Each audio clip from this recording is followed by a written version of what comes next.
Oke, assalamualaikum warahmatullahi wabarakatuh. Gimana kabar anak-anak? Sehat semua kan? Oke, pada kesempatan kali ini eh, kita akan mempelajari mengenai teknik pemrograman mikroprosesor dan mikrokontroler. Ya, atau biasa kita menyebutnya adalah mata pelajaran TPMM. Ya. Nah, adapun kompetensi dasar yang harus kalian penuhi dari mata pelajaran pada kesempatan kali ini, pertemuan kali ini adalah yang pertama yaitu kompetensi dasar 3.1 atau pengetahuan kognitif. Itu kalian harus memahami teknik pemecahan masalah matematis. Dan yang kedua, untuk kompetensi dasar keterampilan itu kalian harus mampu membuat urutan pemecahan masalah dengan diagram alir. Nah, mengacu pada kompetensi dasar tadi, tujuan pembelajaran pada kesempatan kali ini setelah melaksanakan proses pembelajaran dan menggali informasi melalui diskusi, diharapkan nanti kalian mampu menjelaskan urutan teknik pemecahan masalah secara benar dengan santun. Yang kedua adalah mampu menentukan input, proses, dan output dari permasalahan matematis sederhana secara benar dan percaya diri. Jadi kalian itu nanti bisa menentukan bagian-bagian dari masalah matematis sederhana, input, proses, dan output. Selanjutnya menjelaskan definisi algoritma pemrograman dengan benar dan santun. Dan yang terakhir, mampu menjelaskan macam-macam cara penulisan algoritma, ya, algoritma pemrograman dengan benar dan santun. Ya, yang berikutnya tujuan pembelajaran di ranah keterampilan diharapkan nanti kalian mampu menuliskan pemecahan masalah terkait dengan algoritma pemrograman menggunakan bahasa natural secara teliti dan percaya diri. Yang kedua adalah menuliskan pemecahan masalah terkait dengan algoritma pemrograman menggunakan flowchart atau yang tadi disebutkan dalam kompetensi dasar itu adalah diagram alir. Nah, adapun pemecahan masalah matematis sederhana yang akan kita pelajarin, ya salah satu pengertiannya adalah definisi pemecahan masalah itu dapat juga diartikan sebagai penemuan langkah-langkah untuk mengatasi kesenjangan atau gap yang ada. Nah, ini adalah definisi yang diungkapkan oleh si Dahar tahun 1989 dan si DS tahun 1991. Sebagai contoh, ya, contoh pemecahan masalah matematis itu adalah sebagai berikut. Nah, contohnya itu sederhana, 5 kali 6 itu hasilnya adalah 30. 1 plus 2 hasilnya adalah 3. Dan mungkin yang lebih kompleks lagi itu adalah 5x plus y sama dengan z. Ya. Nah, untuk selanjutnya adalah urutan-urutan pemecahan masalah. Nah, urutan-urutan pemecahan masalah. Apa sih urutan-urutannya dalam memecahkan masalah? Yang pertama adalah memahami masalah itu sendiri. Yang kedua, merencanakan bagaimana cara kita menyelesaikan masalah. Dan yang ketiga, melaksanakan rencana penyelesaian masalah yang sudah kita rencanakan, yang sudah kita susun. Dan yang terakhir adalah melakukan feedback atau melihat kembali dari pelaksanaan penyelesaian masalah.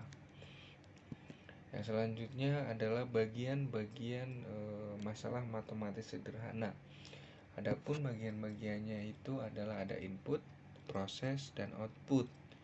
Dimana contohnya adalah sebagai berikut. Contoh pemecahan masalah matematis sederhana dari 5x plus y sama dengan z, dimana input dari pemecahan masalah tersebut itu adalah nilai x dan nilai y. Sementara untuk prosesnya adalah 5x plus y sama dengan z. Dan nilai outputnya adalah nilai z. Nah, kita contohkan satu lagi, yaitu 5 kali 6 sama dengan 30. Inputnya berapa? Inputnya apa saja? Variabelnya apa saja? Ya, input dari pemecahan masalah 5 kali 6 sama dengan 30, inputnya tentu adalah 5 dan 6. Sementara untuk prosesnya 5 kali 6 pasti hasilnya adalah 30. Dan outputnya adalah nilai 30 itu sendiri. Hasil dari 5 kali 6. Itu klasifikasi bagian-bagian pemecahan masalah matematis. Ada input, proses, dan output. Nah, selanjutnya adalah mengenai algoritma pemrograman. Ya, algoritma pemrograman sederhana dulu nih.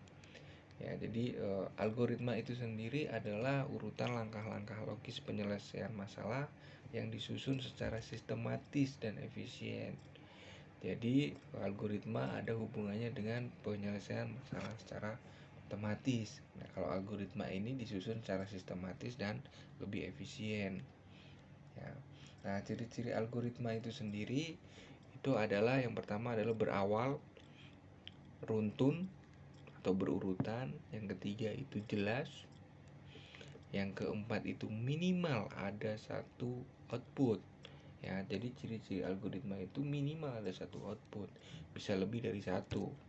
Yang terakhir atau yang kelima itu adalah berakhir. Ya, itu ciri-ciri algoritma. Ya, untuk selanjutnya mengenai penyajian algoritma itu sendiri.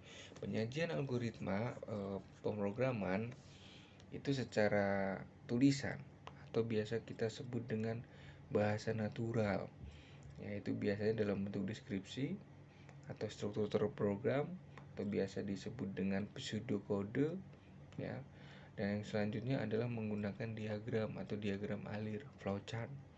Nah, tadi disebutkan di awal.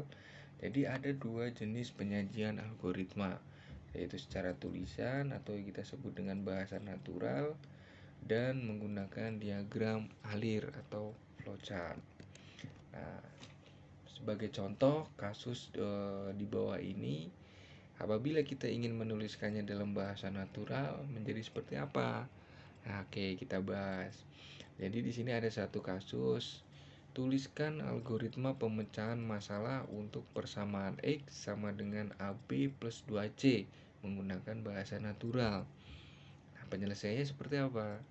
Tadi kita ingat lagi mengenai ciri-ciri algoritma. Ciri-ciri algoritma itu berawal. Nah, biasanya kita sebut dengan kata mulai kalau dalam pemrograman. Ya, mulai. Selanjutnya adalah memasukkan nilai A, B, dan C, di mana nilai A, B, dan C adalah input, ya, dari algoritma itu sendiri, dari pemecahan masalah itu sendiri, ya kan. Jadi nilai A, B, dan C kita masukkan. Yang selanjutnya adalah prosesnya. Prosesnya itu sendiri adalah proses dari persamaan pemecahan masalah, yaitu X sama dengan AB plus 2C. Untuk outputnya kita tuliskan dengan tampilkan X. Nah, selanjutnya selesai. Itu dalam kasus seperti ini, jika ada pemecahan masalah matematis, kita konversikan menjadi bahasa natural, hasilnya akan seperti itu. Mulai masukkan nilai A, B, dan C. Selanjutnya prosesnya adalah X sama dengan AB plus 2C. Outputnya berupa tampilkan X, lalu selesai.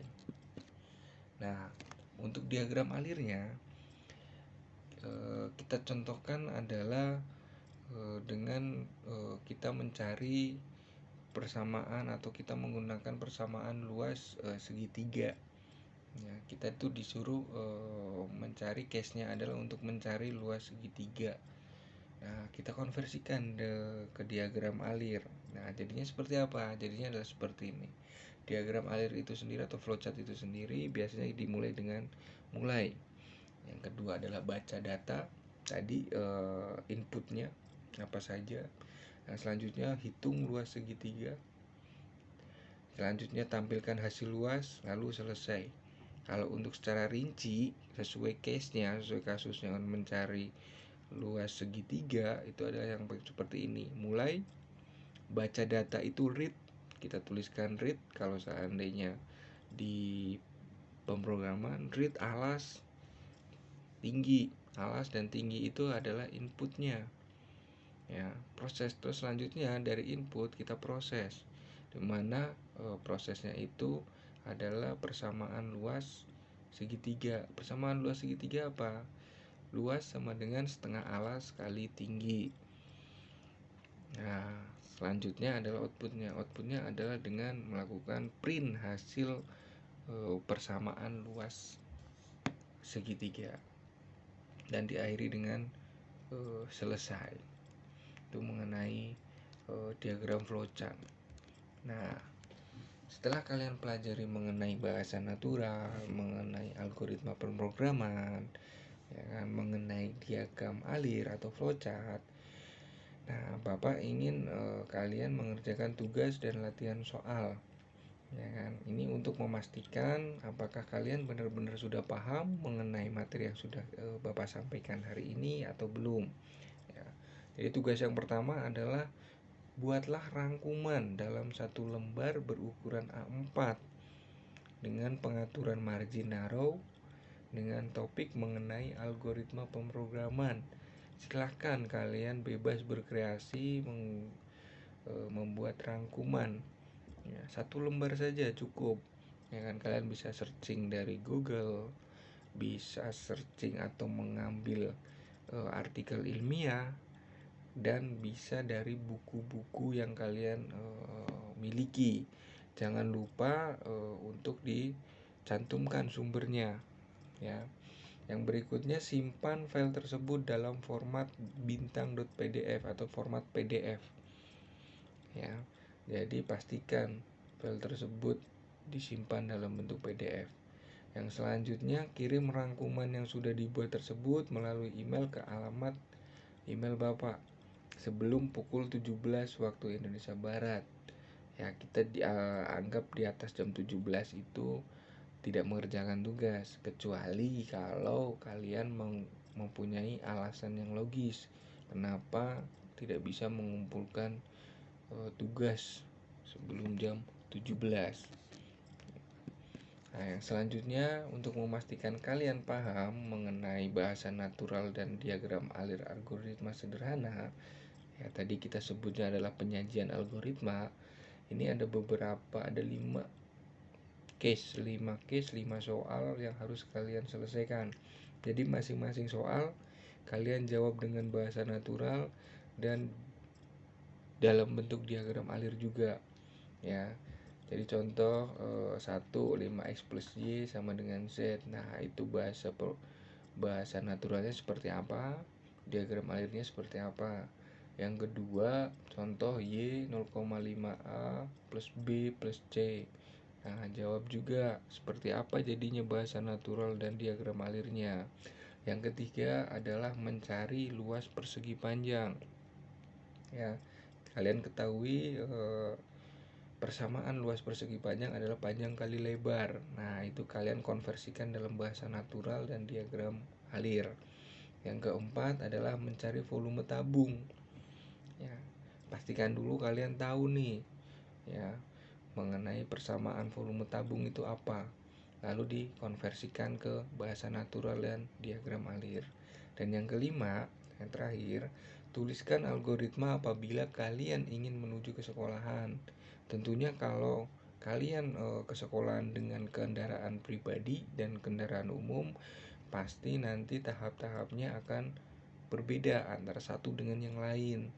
Mungkin mandi dulu, atau mungkin sarapan dulu baru mandi. Nah, itu masing-masing akan berbeda tahap-tahapnya sampai di sekolahan. Ya, terus selanjutnya kumpulkan jadi satu file. Ya, jadi dikumpulkan ke ketua kelas, jadikan satu file, beri nama kelas kalian, dan deadline-nya adalah saat daring berikutnya. ya saat pertemuan berikutnya. Itulah tugas dan latihan soal yang harus kalian kuasai mengenai kompetensi dasar algoritma, ya algoritma pemrograman atau pemecahan masalah matematis, dan bagaimana kalian mengkonversi masalah matematis itu menjadi bahasa natural dan diagram alir, ya. Nah, oke, mungkin itu saja yang bisa Bapak sampaikan saat ini. Terima kasih, sekian dan terima kasih. Assalamualaikum warahmatullahi wabarakatuh.